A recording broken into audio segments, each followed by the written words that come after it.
Here's the thing about the MCU X-Men reboot that nobody is talking about correctly. Everyone keeps framing it as Marvel finally getting its mutants back like this is some kind of reunion tour. But if you actually pay attention to everything that's been happening across Phase 5 and 6, the breadcrumbs, the creative hires, the structural decisions, what Marvel is actually building is something far more ambitious than just bringing the X-Men home. They're using the mutants to define what the MCU even is after Secret Wars. The X-Men aren't the next chapter. They're the foundation of an entirely new book. Let's start with the news that just dropped, because it genuinely changes how we should be thinking about this film. Jake Schreier, who directed Thunderbolts last year, sat down with Collider to promote the second season of Beef on Netflix, and while he was there, he confirmed a major creative update on the X-Men reboot he's attached to direct. The original screenplay had been written by Michael Leslie, the guy behind The Hunger Games, The Ballad of Songbirds and Snakes, and before him, the script had gone through Aaron Rabin and Zach Dean in even earlier drafts. That's a lot of hands on this thing before a director was even officially locked. Schreier wasn't formally confirmed to direct until July, which means Leslie was already working on the script before Marvel had even decided who was going to helm the picture. That context matters because it explains why the script is now being completely reworked, with Beef creator Lee Sung-jin and Joanna Kalo, co-showrunner of The Bear and a key creative voice on Thunderbolts, currently working on a fresh draft. Some fans saw this as a red flag. A director swap in the writing room, multiple draft cycles, no cast announcement. It reads like chaos to people who are nervous. But this exact process played out on Thunderbolts. Eric Pearson wrote the original screenplay, then Lee and Kalo came in to do rewrites, and the finished film became one of the best reviewed MCU movies in years. Script development isn't always a sign of trouble.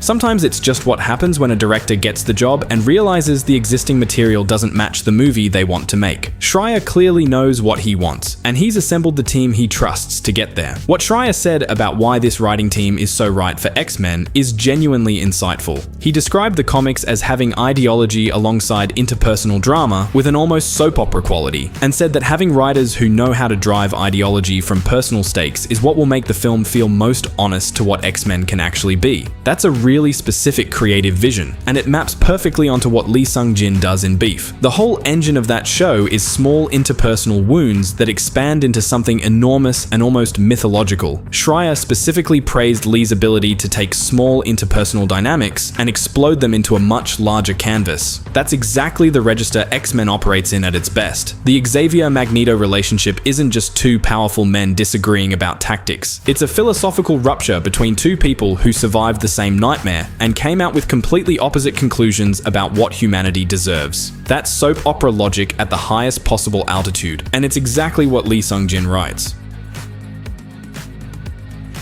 Lee himself told Variety that the offer to join the project was a no-brainer, regardless of how much he had on his plate. He also mentioned that his favorite mutant growing up wasn't Wolverine or Cyclops. It was Gambit. He said he always gravitated toward the supporting characters, the ones who got less spotlight but carried a specific kind of cool that was hard to explain. That detail is worth sitting with because it suggests this writing team isn't just going to build a movie around the 5 most famous X-Men and call it a day. There's an appetite here for the deeper bench, for characters that haven't had their moment yet. Now here's where things get interesting on the timeline. Thunderbolts underperformed commercially, pulling in around $382 million against a $180 million budget, but the critical response is what kept Schreier in Marvel's good graces and got him the X-Men seat. That's actually a fascinating dynamic. Marvel rewarded a director not for hitting numbers, but for the quality of the character work, which tells you something about how seriously they're taking this project. The X-Men reboot isn't being treated as a guaranteed blockbuster they hand to someone safe. It's being treated as something that needs to be right. The film has no confirmed release date, but Marvel has 3 untitled slots staked out in 2028, May 5th, July 28th,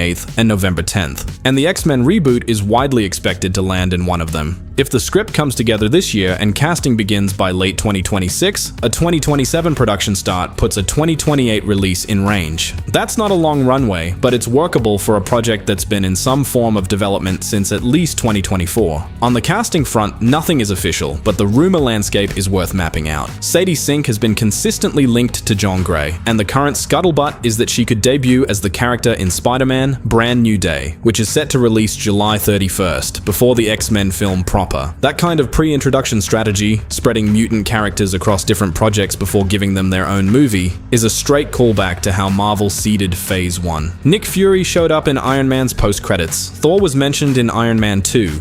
Black Widow was integrated before she had a solo film. Marvel is clearly running the same play with mutants. Daisy Edgar Jones and Millie Bobby Brown have also been floated for unspecified roles, and there's even a rumor connecting Emma Mackey to the reboot, though nothing close to confirmation exists for any of them. Cyclops is consistently described as one of the co-leads, with the Summers family reportedly central to both the film and the broader arc Marvel is planning. That broader arc is what really deserves attention here. Kevin Feige reportedly has a 10-year roadmap for mutant characters. 10 years isn't a cameo plan. 10 years isn't even a trilogy plan. That's an entire saga, and the thinking among people who follow this closely is that the post-Secret Wars MCU will be branded as the Mutant Saga, the same way phases 1 through 3 were the Infinity Saga, and phases 4 through 6 are the Multiverse Saga. Before any of that can happen, Secret Wars has to do the structural work. The Jonathan Hickman Secret Wars arc is clearly the template Marvel is adapting, at least in broad strokes. In those books, the entire multiverse collapses. Every alternate Earth, every parallel reality, gone. What remains is Battleworld, a patchwork planet assembled from the wreckage of destroyed universes, ruled by Victor after he stole the power of the Beyonders and made himself essentially a god. The thing that makes Doom more compelling as a villain than Thanos in this context is that he's not purely wrong. Without him holding Battleworld together through sheer will, everything stays dead. He saved what he could, even if the way he did it looks exactly like tyranny. When Reed Richards ultimately outsmarts Doom, not through power but by understanding that Doom can control things but never genuinely create, the multiverse gets rebuilt. And Reed doesn't just restore the old timeline, he creates something new, a singular reality where fragments of multiple universes coexist as if they always belonged together. Translate that to the MCU and the roadmap becomes very clear. Secret Wars is the mechanism that rebuilds everything. After those two Avengers films, Marvel can establish a new baseline universe where mutants have always existed. Xavier's school, the Sentinel program, Magneto's history, all of it gets baked into the new reality's DNA as long-standing fact. Nobody has to awkwardly explain why the X-Men didn't show up during Infinity War. The universe changed. The answer is simply that they were always there. Marvel has actually been doing quiet groundwork on this for years, Kamala Khan being revealed as a mutant instead of an Inhuman the way she is in the comics. That wasn't a random decision. That was Marvel deliberately introducing the word mutant into the MCU's vocabulary and establishing it as something real and ongoing well before it becomes the central theme of an entire saga. Namor being positioned as a mutant is the same move. These aren't throwaway changes, they're load-bearing. My theory on the structure of the X-Men reboot specifically is that Marvel is going to run the same playbook they used with Fantastic Four First Steps. That film was set in its own distinct Earth with its own visual language. It didn't drop the Four directly into the main MCU timeline from the start. It let the film breathe as a standalone thing while still fitting into the larger multiverse architecture. The X-Men reboot could follow exactly that model. Set it in a distinct Earth. Let Schreier build a world without being constrained by 33 films of existing continuity, and then pull those threads into the main universe at the right moment, maybe through a crossover event a few phases in. The Fox-era X-Men actors who are reportedly returning in Avengers Doomsday this December, including Patrick Stewart, Ian McKellen, Kelsey Grammer, and James Marsden, would then serve as the formal farewell to that legacy version of the franchise. Doomsday gives them a proper send-off inside the biggest Marvel crossover ever assembled. Secret Wars reshapes reality across two films, and when the dust settles, the new universe has mutants in it from the ground up.